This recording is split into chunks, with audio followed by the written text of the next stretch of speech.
గర్భధారణ, ప్రసూతి చికిత్స, పిల్లలకు చికిత్స వంటి అన్ని సౌకర్యాలు కలిగిన ఒక పరిపూర్ణమైన ఆసుపత్రి మన Sudha fertility centre.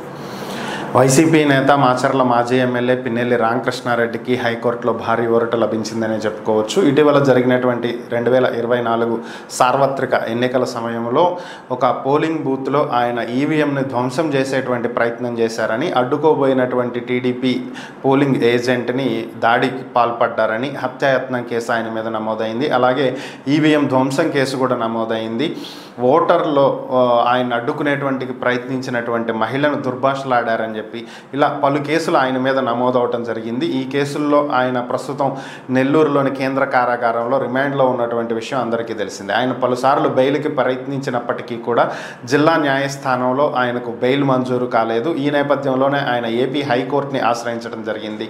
AP high court ఈ కేసు మీద విచారణ చేపట్టి ఈరోజు ఆయనకు మధ్యంతర బెయిల్ ఇవ్వటం జరిగింది. షరతులతో కూడినటువంటి బెయిల్ ఇస్తూ ఆయన 2 పూచికత్తులు చెల్లించాలని, అదేవిధంగా ఆయన పాస్పోర్ట్ని కోర్టులో హ్యాండ్ ఓవర్ చేయాలని, విదేశాలకు వెళ్ళాలంటే కోర్టు అనుమతి తీసుకుని వెళ్ళాలి అని చెప్పి హైకోర్టు తెలియజేసినట్లుగా సమాచారం.